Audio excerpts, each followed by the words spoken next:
Everyone, very good morning to all of you. Welcome back to my channel. अरे यार, क्या please video में indiscipline हो नहीं पाएगा क्योंकि मेरी मम्मी हमारी सबसे बड़ी सील्ड बनती थी। मेरी मम्मी टीचर्स को कहती थी मेरे बच्चे को कोई हाथ नहीं लगाएगा, मेरे बच्चे को आप पीटोगे नहीं, कि कुछ भी करते आप मुझे बुलाओ, आप इसको प्यार से मारोगे, मैं इसकी हड्डियां तोड़ दूंगी। Hello everyone, welcome back to my channel. तो स्वागत है तुम सबका एक नई वीडियो में, एक नई स्टोरी टाइम के साथ। क्योंकि मेरे पास व्लॉग बनाने को तो बहुत बकवास है, but today I want to share my some stories with you all. मेरे पास कुछ अपनी स्टोरी टाइम्स हैं जो मैं तुम सबके साथ बांटना चाहती हूँ। और तुम सबके साथ क्या, मैं मेरे अंदर ये है कि मैं खुद से बहुत बातें करती हूँ, बहुत बातें करती हूँ। सो आई चूज कि अब वो बातें मैं तो अपने कैमरे से करूँ, क्या पता।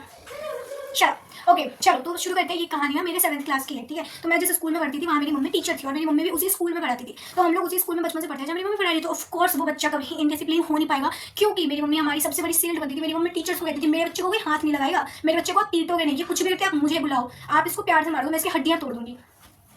तो हमारे स्कूल टाइम में 7th क्लास तक कुछ करने की हिम्मत थी नहीं। तो मेरी जो रियल लाइफ जर्नी है ना, स्ट्रगल लाइफ जर्नी, मेरे क्लास 7 से शुरू होती है। क्योंकि 7th क्लास में मेरी मम्मी स्कूल छोड़ रही थी जहाँ हम लोग पढ़ते थे। तो मेरी मम्मी का था कि अगर मैं यहाँ नहीं पढ़ा रही हूँ तो फिर मैं अपने बच्चों को यहाँ नहीं रखूँगी। तो हमारी मम्मी ने हमारा भी वहाँ से एडमिशन कैंसिल करा दिया। फिर उसके बाद हमारे शिवम कॉन्वेंट में, जो कि वहीं हमारे घर के पास था और बहुत अच्छा स्कूल है। If you know the name of the school, बहुत अच्छा स्कूल है Shivam convent, Satyam international group of institutions. तो हमारी 7th क्लास के बाद, यानी कि 8th क्लास से 7th वहीं पे पढ़े थे, 7th के बाद हमारा एडमिशन कैंसिल हो गया था। फिर हम 8th क्लास में यहाँ पे आए एंड 8th क्लास से मेरी लाइफ की जर्नी शुरू हुई। क्योंकि जब मैं न्यू स्कूल में आई थी तो मुझे ऐसा लगता था कि दोस्त जैसी कोई चीज़ दुनिया में होती नहीं। क्योंकि मैं अपने जिन दोस्तों को छोड़ के थी ना, वो इतनी बकवास करते थे, इतनी बकवास करते थे, और मैं एक नई सराउंडिंग में चली गई थी, नए लोगों के बीच चली गई थी। तो मुझे ऐसा लगता था कि दोस्त जैसी चीज़ें दुनिया में दोबारा नहीं मिलती, एक ही बार मिलती हैं, जिनको आप अगर छोड़ दो तो फिर वो छूट जाते। तो मैं वहाँ पे, मुझे ना वहाँ पे अडेप्ट होने में टाइम लगे। क्योंकि मैं उस टाइप की बच्ची थी ना जो हर बात, मैम ये तंग कर रही है, मैम ये मेरा पेंसिल ले रही है, मैम ये मेरा रबर ले रही है, मैम उससे हाथ से मेरा बात हो गया। मैं इस टाइप की बच्ची थी। मैं थोड़ा इरिटेटिंग थी। मेरे को जब याद आती है, अरे भाई ये क्या हरकतें करती थी, क्या नीच हरकतें करती थी मैं। तो मेरा ना वहाँ पे थोड़ा सा वो निकल गया था कि ये कैसे लोग हैं, मैं यहाँ कैसे सर्वाइव करूँगी। उसमें भी कुछ लोग भाव खाने में थे। वो लड़कियाँ नहीं होती जो मतलब एटीट्यूड दिखाएगी, फोकट का खार कुछ नहीं रखा जिंदगी में, पर एटीट्यूड ऐसा दिखाएंगे कि जैसे आप कहेंगे पीएम के बच्चे हो। तो मैं जब शुरू में गई थी ना, तो मेरे वही दोस्त बने थे जिनके अंदर क्लास में सबसे ज़्यादा एटीट्यूड था। और मतलब मेरे साथ वो इन्वॉल्व ही, मेरे साथ क्या, वो किसी के साथ इन्वॉल्व होने में इंटरेस्ट ही नहीं रखते थे। दे वांट कि लोग उनके पास आए, भाई तो कैसी है, भाई तेरा हालचाल कैसा है, और बता, लोग उसमें चिपके, दे वांटेड। एंड मैं न्यू थी तो न्यू बच्चों को चिपकना पड़ता है। तो मैं बस उनसे जाके बातें करती थी कि हाँ क्या पढ़ाई हो रही है, कैसा नहीं। क्योंकि मैं भी फ्रेंड्स बनाना चाहती थी। भाई कोई इंसान विदाउट फ्रेंड्स कैसे सर्वाइव कर सकता है, और अगर सर्वाइव कर भी सकते हैं तो एटलीस्ट न्यू सराउंडिंग में आपको एक इंसान तो बात करने के लिए चाहिए। ठीक है, वो अलग बात, आप टीचर्स के साथ बकवास करोगे तो फ्रेंड्स ऐसे बन जाएंगे, बट स्टिल। तो मैं ना वहाँ पे फ्रेंड्स बनाने की कोशिश कर रही थी।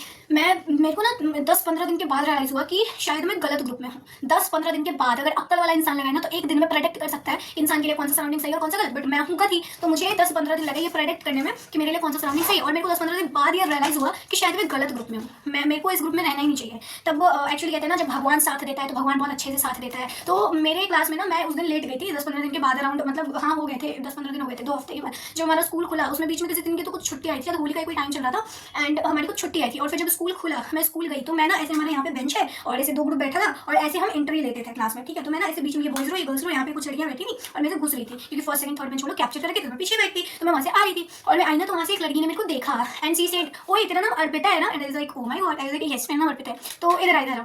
मेरे को लगा ये क्या हो गया, लड़ाई वड़ाई होगी क्या। तो मैं तो हूँ कुंडी, मैं लड़की के नाम पे हूँ कलंक। तो मेरे अंदर लड़कियों की कैरेक्टरिस्टिक्स बहुत कम है। तो मैं ना बैग रख के गई और मैंने कहा हाँ बोल क्या हो गया। तो कह रही कि भाई तू बड़ी अच्छी है, चल दोस्ती करते हैं। And I was like oh my God, अब मेरे को दोस्त मिल रहे हैं, भगवान मेरे को दोस्त तथास्तु करके दे रहे हैं, तो क्यों ना लूँ मैं। तो मैंने ना उनसे, वहाँ पे उसका नाम था मुस्कान झा। तो मेरी वो पूरे स्कूल लाइफ की पहली ऐसी दोस्त थी जो आज भी मेरी दोस्त है। हमारी बात बंद हो गई, मेरा जब से कॉलेज में लाना हमारी बात बंद हो गई। बट स्टिल अगर इन फ्यूचर या इस वीडियो के बाद मे भी, मतलब ऐसा मेरा मन कर रहा है तो अगर मैं कॉन्टैक्ट करूँ तो आज भी हमारा वो बॉन्ड कंटिन्यू रहेगा। आज भी हम उतनी प्यार से बात करेंगे। उनकी बातों में, उसकी बातों में ना एक वो प्रेम था जो कहते हैं ना रिस्पेक्ट, वो आज भी मुझे आप करके बुलाती है। फर्स्ट डे के बाद से, फर्स्ट डे पे थोड़ा था क्या तू बताइए वो, एंड उसके बाद वो मुझे आप कह के बुलाना शुरू करने लगी। एंड आज भी वो मुझे आप करके बुलाती है। अब तुम लोगों की दोस्ती में इतना नहीं होता, दोस्ती में ऐसी नहीं होती, लेकिन जो इंसान का दिल होता है ना वो दिख जाता है। सो मेरी वो सबसे पहले मेरे स्कूल लाइफ की दोस्त और बहुत अच्छी दोस्त है। मैं शायद उसको कभी नहीं भूल सकती। I love her a lot. मैं उसके लिए, अगर ये वीडियो आप तक पहुंच रही है, I will always be there for you. भाई मैं तुझसे दिल से बहुत प्यार करती हूँ। तो मेरी वो ना स्कूल लाइफ की पहली दोस्ती जिसने मेरा एंड ऑफ द डे तक साथ दिया, हर प्रॉब्लम में मेरा साथ दिया, मेरे को कभी जज नहीं किया, मेरे पे कभी टेढ़ी नजर नहीं चलाई, मेरी गलतियों पे भी मुझे आके प्यार से बैठते। अगर 4 लोग मेरी बुराई भी कर रहे, फिर भी वो मुझे छोड़ के नहीं गए, मेरे साथ बैठी रहती थी, मेरे साथ हमेशा सबसे लड़ती थी कि कोई इसको क्यों कहेगा कुछ। आई लव यू भाई, आई लव यू। तो मेरे साथ ना उसकी सबसे पहले बॉन्डिंग बनी। एंड जब वो मेरी फ्रेंड बनी, उससे पहले उसके बहुत फ्रेंड्स थे। जब हमारी फ्रेंडशिप हुई ना, मेरी और मुस्कान की, तो हमारी पूरे क्लास से दुश्मनी हो गई। आई डोंट नो व्हाई, मतलब दुश्मनी इन द सेंस, लोगों का वो टॉन्ट आना शुरू हो गया कि अब तो ये दोनों दोस्त हैं, दोनों नाचते हैं घूमते हैं। मतलब वो उसने ना सबसे कन्नी काट ली। जब हम लोग अच्छे दोस्त बन गए ना कि अब हम दोनों भाई भाई हैं, हम रहेंगे तो एक दूसरे के साथ ही है, otherwise we don't need anybody else to be with us. तो हमारा ऐसा हो गया कि हमें किसी और की जरूरत नहीं है हमारे सिवा। तो फिर हमारी बॉन्डिंग अच्छी हुई, तो उसने भी क्लास में सबसे बात करना छोड़ दिया एक्सेप्ट मी। तो हम दोनों साथ में घूमते थे, साथ में बैठते थे। एक की तबियत खराब हुई तो पूरे दिन एक ऐसे बैठा रहता था। तो थोड़े दिन के बाद हमारी जब वो दोस्ती बढ़ने लगी ना, तो हमारे क्लास में 3 ग्रुप चलती थी, ट्रांसपोर्ट नगर, भूतनाथ और उस कॉलेज के आसपास के बच्चे। तो वो लड़की ना वहाँ भागवत नगर से आती थी, जो कि मतलब भूतनाथ रोड के पास भागवत नगर से आती थी, और एक ट्रांसपोर्ट नगर के बच्चे आते थे, और हम कॉलेज स्कूल के आसपास के बच्चे थे। तो मेरी दोस्तों के साथ हो गई थी। अब ट्रांसपोर्ट नगर में भी कुछ लड़कियां थी ना जो कि बहुत ज्यादा भाव खाती थी। जीवन में कर किसी ने कुछ नहीं रखा, पर भाव ऐसा खाएंगे कि आप प्रधानमंत्री के बच्चे हो, आप हमें भाव क्यों दोगे, आपके अंदर बहुत एटीट्यूड है। तो मुझे ऐसे बच्चे बिल्कुल नहीं पसंद, मुझे ऐसे लोग बिल्कुल नहीं पसंद जिनके अंदर फोकट का एटीट्यूड हो, जिनके अंदर फोकट का भाव खाने का आदत हो। भाई फ्रेंड्स बना लाइफ में, फ्रेंड्स के बिना लाइफ इम्पॉसिबल हो जाती है यार। तुम जितना फन करके जियोगे ना, लाइफ आपकी उतनी अच्छी हो जाएगी। ये एटीट्यूड दिखा के अपनी लाइफ वेस्ट मत करो, ठीक है। अगर आप पीएम के रियलिटी में भी बच्चे हो तो इसको वेस्ट मत करो, पीएम सीएम जिसके भी बच्चे हो। तो लाइफ में फन होना जरूरी है, और ये एटीट्यूड खाने से ना लाइफ कोई अच्छी नहीं लगती, आप बहुत कूल नहीं लगते, मैं फूल ही लगते हो। तो हमारे ट्रांसपोर्ट नगर में भी कुछ बच्चे थे जो बहुत भाव खाते थे, पर उनमें भी कुछ एक्सेप्शंस थे जो कि बहुत अच्छे थे और हमारे काफ़ी अच्छे दोस्त बन के रहे हैं। तो उनमें एक थी अंशु भारती, जो कि हम दोनों की फ्रेंडशिप के बाद, आई मीन अराउंड 1 साल के बाद, मतलब 8th क्लास के बाद 9th क्लास में हमारी फ्रेंड बनी थी। ऐसे पता है कैसे बनी थी, हम लोग ऐसी बेंच पे बैठे थे, हम दो साथ ही बैठे थे, बट उस दिन क्लास में ज़्यादा बच्चे आए थे, तो ट्रांसपोर्ट नगर वाले एक ग्रुप में बैठे थे, तो उनमें से कुछ बच्चे हमारे पास, मतलब मेरे बगल में आकर बैठी थी, जिस लड़की का नाम था अंशु भारती। एंड वहाँ से हमारी थोड़ी बातें शुरू हो गई, और फिर वो हमारे साथ इंटरेक्ट करना शुरू कर दी, क्योंकि उसे लगा कि हम दोनों, मतलब उसके मन में आया वैसा कुछ भी, तो उसने ना हमसे बातें की, हमसे खूब सारी चीज़ें शेयर की, और उसके अगले दिन से वो फिर हमारे ही साथ बैठने लगी। तो हमारी वो दोस्त बनी अंशु भारती। उसके बाद 9th क्लास में हमारा कोरोना आ गया, तो आधे टाइम तो लॉकडाउन में ही हमारा चला गया, तो फ्रेंडशिप हमारी ज़्यादा निभ नहीं पाई। तो हमारी अंशु भारती से ना ज़्यादा दोस्ती व्हाट्सएप की हुई थी।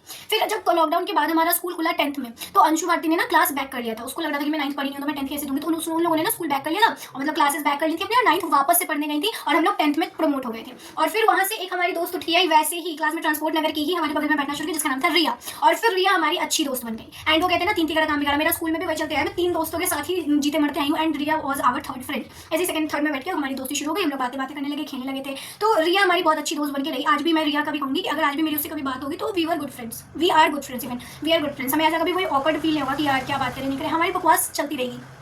वहाँ के बाद फिर हमारी कॉलेज, मतलब स्कूल के बाद 10th के बाद हमारा सेंटर या एग्जाम्स हुए। उसके बाद हमारी कॉल पे आई थिंक 1 साल तक बातें हुई थी, 11th तक। उसके बाद हमारी बातें बंद हो गई, क्योंकि हर कोई अपनी लाइफ में बिजी हो जाता है यार। 12th में हमारी बात नहीं हुई, क्योंकि हमारा बोर्ड्स था, सबको पढ़ना होता है, सबको अपनी लाइफ में आगे बढ़ना होता है। तो वो भी अपनी लाइफ में आगे बढ़ रहे थे, मैं भी अपनी लाइफ में आगे बढ़ रही थी, तो टाइम कम मिल रहा था इंटरेक्ट करने का एक दूसरे से। एंड उसके बाद हमारी बातें बंद हो गई। फिर हम लोगों ने ज़्यादा बातें करने की कोशिश भी नहीं की, क्योंकि होता है थोड़ा तो सबके लाइफ में चेंज आता है, तो हमने ज़्यादा इंटरेक्ट करने की कोशिश की भी नहीं।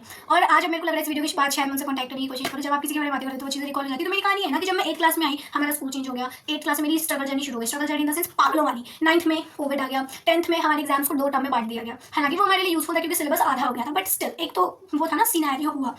11th में मेरी इंस्टा की आईडी घर पे पकड़ी गई थी, क्योंकि मैं, होता है ना 10th में बच्चे थोड़ा बिगड़ जाते हैं, तो मैं थोड़ा दिमागी संतुलन इधर उधर हो गया ना। ये संतुलन क्या हो गया यार, ठीक है ना, मैं इंस्टा पे अकाउंट बना ली थी, और मैं थोड़ी रील्स बनाती थी, क्योंकि मेरी तो आदत है पागलों वाली रील्स बनाने की, वीडियोस बनाने की, ऐसे शूट करने की, बकवाने की, खुद से बातें करने की। तो मैं रील्स बनाने लगी थी। तो मेरी इंस्टा की आईडी मेरे मम्मी पापा को पता चल गई थी। फिर उन्होंने मुझे 11th में बहुत सुनाया। 11th में इतनी बात सुनने को मिले भाई, मेरे को लगा कि मेरी जिंदगी में कुछ नहीं है पढ़ाई के अलावा, मैं गलत रास्ते जा रही हूँ, बहुत बकवास हुई थी। फिर मैंने आईडी बंद कर दी कि मैं 12th के पहले तो नहीं बनाऊंगी। और फिर 12th में आई तो इतना हार्ड पेपर, फिजिक्स का पेपर में भी छपा था कि बहुत फिजिक्स का बहुत टफ पेपर सेट किया गया था।